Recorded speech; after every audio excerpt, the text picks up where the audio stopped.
दोस्तों, पाकिस्तान आए दिन चर्चा में बना ही होता है और पाकिस्तान के लिए उसकी इस दुख की घड़ी में एक छोटी सी खुशखबरी ये है कि उसे यूनाइटेड नेशन सिक्योरिटी काउंसिल में नॉन परमानेंट सीट 2 साल के लिए मिल गई है। तो आइए जानते हैं इसके बारे में डिटेल में। Hello everybody, my name is Supriya Singh, welcome to Chahal academy. और आज हम बात करने वाले हैं यूनाइटेड नेशन सिक्योरिटी काउंसिल के बारे में और पाकिस्तान जिसने जापान को रिप्लेस करके एशिया पैसिफिक रीजन से non permanent seat United Nation Security council में हासिल की है। सो Pakistan assumes 2-year term as non-permanent member of United Nations Security Council।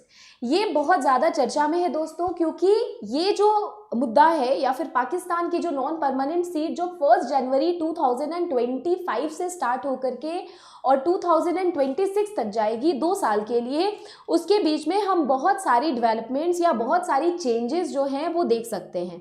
Pakistan का नॉन परमानेंट सीट लेना यूनाइटेड नेशन सिक्योरिटी काउंसिल में एक तरह से इंडिया के लिए थ्रेट भी है। इंडिया के लिए थ्रेट कैसे है और इंडिया पे इसके क्या इम्प्लीकेशंस होंगे और कैसे जियोपॉलिटिकल सिनेरियो में हम वेरिएशंस और चेंज देख सकते हैं, हम इसको डिटेल में आज डिस्कस करते हैं। अगर हम न्यूज़ की बात करें तो न्यूज़ ये कहती है कि Pakistan has begun its 2-year term as non permanent member of United Nation Security Council replacing Japan. तो एशिया पैसिफिक रीजन में आपको पता होगा कि ऐसे अगर यूनाइटेड नेशन सिक्योरिटी काउंसिल की बात करें तो वो 1945 में सेकेंड वर्ल्ड वॉर के बाद बनी थी। उसमें 5 परमानेंट मेंबर्स हैं और 10 जो हैं वो नॉन परमानेंट मेंबर्स हैं। ये जो 10 नॉन परमानेंट मेंबर्स हैं ये वर्ल्ड ओवर अलग अलग रीजन से आते हैं। तो एशिया पैसिफिक रीजन से यहाँ पे 2 सीट होती है और at present as of 2025 Asia Pacific region में जो 2 सीट हैं, पहली सीट मिली है किसको? साउथ कोरिया के पास है और दूसरी सीट जो थी वो जापान के पास थी, जिसको अभी पाकिस्तान ने रिप्लेस किया है। कब से? 1 जनवरी 2025 से, और ये चलेगी 2025 और 2026 तक। अब हम देखते हैं कि इस पे और भी एक चीज है कि पाकिस्तान को ISIS एंड अल कायदा कमिटी की भी मेंबरशिप मिली है। इस पे भी ये वही बात हो गई कि हम चोर को तिजोरी की रखवाली करने की बात कर रहे हैं। चोर को तिजोरी की रखवाली करने के लिए उसको पावर दे रहे हैं हम। तो आगे हम इसके बारे में बात करते हैं। अगर हम बात करें तो पाकिस्तान के बारे में अगर हम बोले तो पाकिस्तान का ये नया रोल जो होगा वो as a non permanent member होगा किसमें? यूनाइटेड नेशन सिक्योरिटी काउंसिल में। और पाकिस्तान ने किसको रिप्लेस किया है? तो इसने जापान की सीट को एशिया पैसिफिक रीजन से रिप्लेस करी है। और पाकिस्तान प्रिसाइड करेगी सिक्योरिटी काउंसिल की मीटिंग भी in the month of July 2025। अब इंपॉर्टेंट कमिटी जो है UNSC की, तो पाकिस्तान ने पोजीशन उसमें भी हासिल की है दोस्तों। कौन सी? आइसिस और अल कायदा की जो सैंक्शंस कमिटी है जो कि सैंक्शंस लगाती है और डेजिग्नेट करती है टेररिस्ट को, उसमें पाकिस्तान ने सीट भी हासिल की है। Role of voice of Muslim South. तो बेसिकली अगर हम बात करें तो अगर हम इंडिया की बात करें तो India is the voice of global south, right. तो पाकिस्तान का एम है कि वो रिप्रेजेंट करे वॉइस ऑफ मुस्लिम वर्ल्ड। कहाँ पे? सिक्योरिटी काउंसिल के अंदर में। अब हम चलते हैं दोस्तों, अगर हम यूनाइटेड नेशन सिक्योरिटी काउंसिल की बात करें तो UNSC का फॉर्मेशन, आपको पता है कि 2 बड़े बड़े विश्व युद्ध हो चुके हैं। पहला वर्ल्ड वॉर जो था वो 1914 से लेकर के 1918 को हुआ। सेकेंड वर्ल्ड वॉर 1939 में स्टार्ट होता है और वो चलती है 1945 तक। 1939 से 1945 में जो सेकेंड वर्ल्ड वॉर हुई उसमें और भी ज़्यादा मैसिव लेवल पे हमने डिवास्टेशन देखी।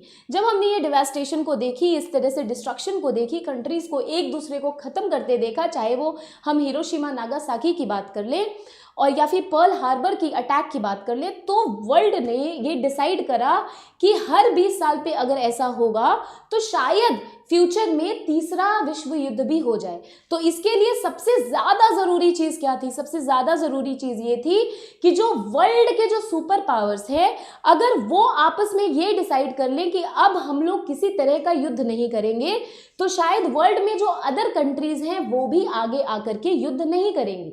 तो इन वर्ल्ड के सुपर पावर्स ने ये डिसाइड किया कि हम मिलकर के एक ऐसी सिक्योरिटी काउंसिल बनाएंगे यूनाइटेड नेशंस के अंदर में, वन ऑफ द बॉडी ऐसी बनाएंगे सिक्योरिटी काउंसिल कि हम लोग ये डिसाइड करेंगे कि हम आपस में लड़ाई नहीं करेंगे, ताकि इस तरह का जो सिचुएशन हुआ सेकेंड वर्ल्ड वॉर में वैसा दोबारा वैसी कोई सिचुएशन इरप्ट ना हो। यहाँ पे 5 परमानेंट मेंबर्स हुए। कौन कौन से?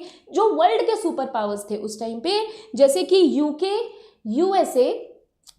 United states of America, France और रशिया एंड चाइना। तो चाइना और इंडिया में कि चाइना ने अपनी जो सीट ली यूनाइटेड नेशन सिक्योरिटी काउंसिल में परमानेंट सीट, वो इंडिया की सीट थी। ये डिबेट अलग है, इस पे हम बाद में बात करेंगे। इसके बाद क्या बात हुई कि 10 और ऐसी सीट दी जाए जो कि नॉन परमानेंट मेंबर्स की हो, और वो भी पूरे वर्ल्ड ओवर डिफरेंट रीजन्स को क्या करे, रिप्रेजेंट करे। अब एशिया पैसिफिक से 2 सीटें, या अफ्रीका से सीटें, या साउथ अमेरिका से सीटें, इन सारी की बात हुई और टोटल मिलाकर के 15 सीट्स बनी। 15 सीट्स में जो 5 जो परमानेंट सीट है, वो 5 परमानेंट सीट है, वो 5 ही सीट है जो कि वीटो के लिए क्या है, चलती है। अगर किसी कंट्री ने वीटो लगा दिया तो कोई भी रेजोल्यूशन यूएनएससी पास नहीं कर सकती है। ऑल्दो 9 आउट ऑफ 15, 9 लोगों की सहमति किसी भी रेजोल्यूशन को पास करने के लिए चाहिए होगी यूएनएससी में, लेकिन उन 9 में भी 5 कौन है, P5 कंट्रीज हैं, यानी कि 5 कौन है, वो कंट्रीज हैं जो कि परमानेंट मेंबर की मेंबरशिप है जिनके यूनाइटेड नेशन सिक्योरिटी काउंसिल में। अगर एक कंट्री ने भी ना बोल दिया तो वो रेजोल्यूशन कभी पास नहीं होगा। इसको कहते हैं वीटो पावर, और ये जो वीटो पावर है इसी का हमेशा इस्तेमाल चाइना करता है अपनी इंडिया की बिड जो है कि उन्हें भी, इंडिया क्योंकि नॉन परमानेंट मेंबर रह चुका है 8 बार, अभी तक से 1945 से अभी तक में 8 बार इंडिया को नॉन परमानेंट मेंबरशिप मिली है 2 इयर्स के टर्म पे। और इंडिया इसी बिना पे कहता है कि मैं ग्लोबल साउथ को रिप्रेजेंट करता हूं, तो मुझे वीटो पावर या मुझे परमानेंट सीट दी जाए यूनाइटेड नेशन सिक्योरिटी काउंसिल में। लेकिन इस रेजोल्यूशन पे कौन हमेशा वीटो लगाता है? चाइना, क्योंकि चाइना की करीबी किससे है? पाकिस्तान से है। तो आइए हम देखते हैं यूनाइटेड नेशन सिक्योरिटी काउंसिल के एस्टैब्लिशमेंट के बारे में। तो यूएनएससी कब बना था? यूएनएससी एस्टैब्लिश हुआ था 1945 में as one of the 6 main organs of United Nations under the UN charter. अब इसका मेन पर्पस क्या है? इंटरनेशनल पीस और सिक्योरिटी को बनाए रखना, और ये इश्यूज को एड्रेस करती है जैसे कि टेररिज्म हो गया, मिलिट्री कॉन्फ्लिक्ट हो गया, या किसी भी तरह का ह्यूमैनिटेरियन क्राइसिस हो गया। इसके मेन फंक्शंस क्या हैं? तो जैसा कि मैंने डिस्कस किया कि इंटरनेशनल पीस को बनाए रखना, maintaining international peace, conflict resolution, अगर किसी देश में अगर कॉन्फ्लिक्ट हो रहा है बिटवीन द कंट्रीज और विद इन द कंट्री, तो ये वहां पे कॉन्फ्लिक्ट रेजोल्यूशन करेगा, इंटरवेंशन करेगा और किसी भी तरह से पीस को स्टेबलाइज करने की कोशिश करेगा, स्टैब्लिश करने की। पीस कीपिंग ऑपरेशंस, कहीं भी किसी भी कंट्री में अगर ज़रूरत है तो ये अपनी फोर्सेस भी भेजता है as conducting the peace keeping operation, और इनके पास, यूएनएससी के पास ये अथॉरिटी होती है, they are authorised for the establishment of peace keeping missions to monitor cease fire और help in post conflict reconstruction. और है कि अगर आप ये देखो तो ये हमारा यूनाइटेड नेशन सिक्योरिटी काउंसिल है, और अब अगर इसकी बात करें तो इसकी आखिर डिसीजन मेकिंग पावर्स क्या होती है यूएनएससी की, तो हम पहला बात करते हैं कि इसकी पावर से ज़्यादा पावर, तो आपको पता है कि यूएनएससी अगर वीटो कर दे कोई भी रेजोल्यूशन पास नहीं हो सकता है। लेकिन आखिर प्रोसेस क्या है? आखिर वो क्या प्रोसेस है जिसमें कि वोटिंग वगैरह होती है? तो हम इसके प्रोसेस की बात करते हैं कि पहला तो वीटो पावर, जो 5 कंट्रीज हैं, जो परमानेंट कंट्रीज हैं, वो 5 परमानेंट मेंबर्स जो है उनके पास वीटो पावर है, और कोई भी अगर किसी भी रेजोल्यूशन को अपोज करता है तो वो कभी भी पास नहीं होगी। एट द सेम टाइम जो वोटिंग सिस्टम है, रेजोल्यूशन को पास होने के लिए कम से कम 9 कंट्रीज को हाँ बोलना पड़ेगा, including the permanent and non permanent members. मतलब टोटल जो 15 है, 15 में से 10 है जो नॉन परमानेंट है, 5 परमानेंट है, तो टोटल 9 को हाँ बोलना पड़ेगा, तभी कोई रेजोल्यूशन पास होगी। लेकिन ये जो 9 कंट्रीज हैं, इनमें से जो सारे परमानेंट मेंबर्स हैं वो अगर हाँ नहीं बोलेंगे तो रेजोल्यूशन फिर भी पास नहीं होगी। यानी 9 कंट्री में 5 कंट्री जो हैं they have to be the permanent members of the Security Council, नहीं तो अगर उन्होंने वीटो लगाया तो रेजोल्यूशन विल फेल। ठीक है, अब हम प्रेसिडेंसी की बात करते हैं तो यूएनएससी की जो प्रेसिडेंसी है वो रोटेशनल बेसिस पे होती है। हर महीने प्रेसिडेंसी जो है वो चेंज होती है, तो ये रोटेट होती है हर महीने में, किसमें, इन्हीं 15 मेंबर में। ठीक है, या और जो प्रेसिडेंट होते हैं वही एजेंडा सेट करते हैं, वही मीटिंग्स कंडक्ट करते हैं, वही यूएनएससी के इंटरैक्शंस को रिप्रेजेंट भी करते हैं, और एजेंडा सेटिंग भी जो है वो प्रेसिडेंट उसमें की रोल प्ले करते हैं। अब हम बात करते हैं कॉम्पोजिशन की। तो मैंने ऑलरेडी बात किया आपसे P5 मेंबर्स के बारे में, यानी कि permanent 5 members of United Nation Security council. तो ये 5 मेंबर कौन है, China, France, Russia, UK and USA. Non permanent member जो है वो रीजनल मेंबर्स होते हैं। ये कौन है, इनके पास वीटो पावर नहीं होती है सच। और ये 10 जो नॉन परमानेंट मेंबर्स हैं ये 2 साल के टर्म के लिए इलेक्ट होते हैं। और इसी की हम बात कर रहे थे कि 2025 में 1 जनवरी से 25 और 26 के लिए कौन इलेक्ट हुआ है, तो पाकिस्तान इलेक्ट हुआ है। और इसको कौन इलेक्ट करती है, यूएन जनरल असेंबली।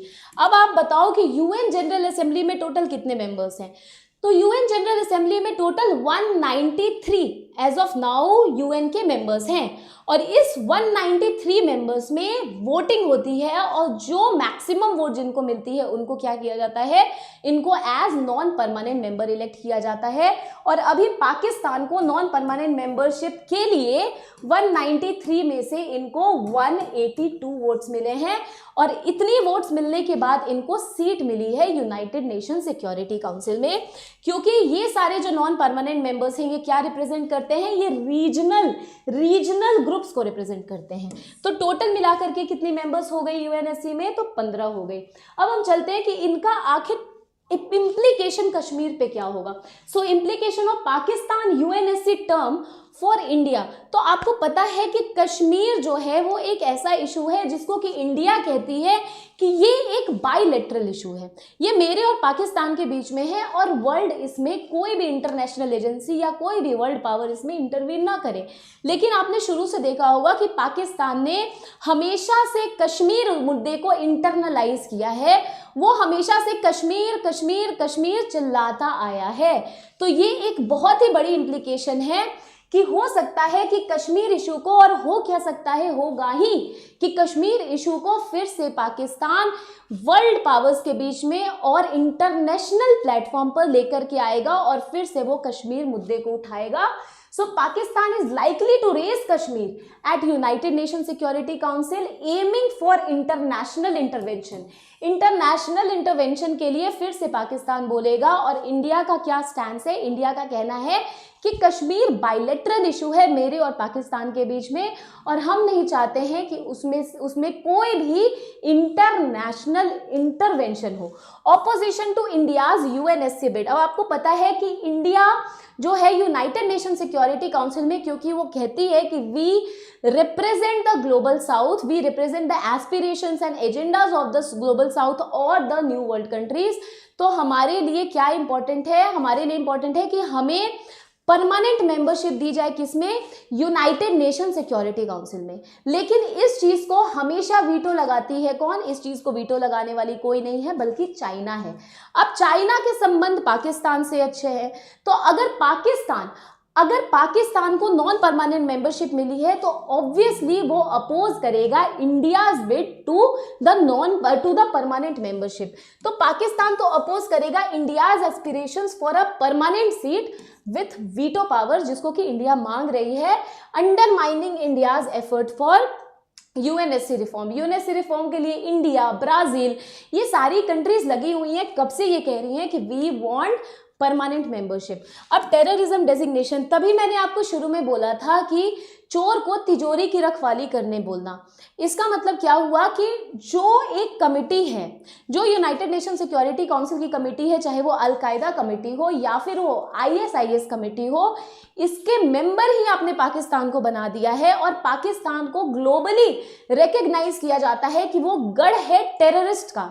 और यूनाइटेड नेशंस ने तो ऑलरेडी ये चीज, यूनाइटेड स्टेट्स ने तो ऑलरेडी, यूएस ने ये चीज बोल दिया है कि पाकिस्तान गढ़ है टेररिस्ट का, और उन्हीं, अब क्या आपको लगता है कि उनकी कमेटी के वो मेंबर बन जाएंगे तो वो किसी तरह का एक्शन, जो कंट्री खुद ही 3 बार फाइनेंशियल एक्शन टास्क फोर्स के FATF के ग्रे लिस्ट में 3 बार आ चुकी है, क्या वो किसी तरह का एक्शन इन डेजिग्नेटेड टेररिस्ट पे लेगी?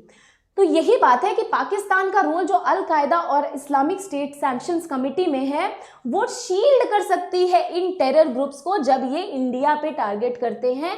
तो इंडिया को बहुत ही क्लोजली मॉनिटर करने की ज़रूरत है इनके एक्शंस को। और ये भी है कि इंडिया अब क्या करेगा, तो इंडिया अपनी टाइज स्ट्रेंथन करेगा with the other non permanent members, जैसे कि अल्जीरिया और स्लोवेनिया, ताकि वो पाकिस्तान के इन्फ्लुएंस को यूनाइटेड नेशन सिक्योरिटी काउंसिल में काउंटर कर सके। इंडिया का ये हो सकता है स्टैंड। उसके बाद देखो चाइनाज रोल। अब पाकिस्तान को आपको पता है कि Pakistan always had and it has close ties with China, तो इसकी वजह से क्या है, ये ज़्यादा कॉम्प्लिकेट, ये फर्दर कॉम्प्लिकेट कर सकती है चाइना और पाकिस्तान के रिश्ते, चाइना और इंडिया के रिश्ते को, क्योंकि अभी जो रिसेंटली जो इंडिया और चाइना की जो डिप्लोमेसी भी चल रही है, वो हो सकता है कि चाइना ज़्यादा बैलेंस्ड अप्रोच को अडॉप्ट करे, और इंडिया को भी ज़रूरत है कि वो ज़्यादा बैलेंस्ड अप्रोच को अडॉप्ट करे when it comes to China. Global geopolitical context, अगर आप ग्लोबल जियोपॉलिटिकल कॉन्टेक्स्ट में देखो तो अभी जो ग्लोबल क्राइसिस चल रही है उसमें पाकिस्तान को बहुत सारी चीज़ों पे इश्यूज हैं, क्योंकि पाकिस्तान एक इस्लामिक कंट्री है और वो मुस्लिम के वॉइस को रिप्रेजेंट करने की वर्ल्ड में बात करती है। और अभी जो आप इजराइल पैलेस्टाइन इशू हो या गाज़ा इशू हो या ईरान और इजराइल की टेंशन हो या फिर यूक्रेन और रशिया को टेंशन हो सकता है कि ये सारा जो इंडिया की जो डिप्लोमेटिक मैन्यूवरिंग है वो अफेक्ट करे, राइट। रीजनल स्टेबिलिटी, पाकिस्तान का टर्म जो है वो साउथ एशियन स्टेबिलिटी को हो सकता है किसी तरह से शुक कर दे, इसीलिए इंडिया को बहुत ही ज़्यादा एक एफिशिएंट डिप्लोमेटिक स्ट्रैटेजी अपनानी पड़ेगी कि वो प्रोटेक्ट करे अपने इंटरेस्ट को, क्योंकि इंडिया कहता है कि वो ग्लोबल साउथ को रिप्रेजेंट करता है, राइट। अब हम देखते हैं, ये आपके लिए इसी टॉपिक पे एक मेंस की प्रैक्टिस क्वेश्चन है। आप क्वेश्चन देखो, analyse the implications of Pakistan 2-year term as a non permanent member of UNSC, particularly in relation to India's diplomatic strategy and regional geopolitics। अभी हमने जो डिस्कशन किया उस पर ये क्वेश्चन है और ये इंपॉर्टेंट क्वेश्चन हो जाता है IR को लेकर के आपके मेंस के लिए। आप इसको ज़रूर प्रैक्टिस करो। अगर आपको इस टॉपिक से रिलेटेड कोई डाउट है तो please write your doubts in the comment section, and for more such content related information and videos, please do not forget to like and subscribe Chahal Academy. I shall see you soon in the next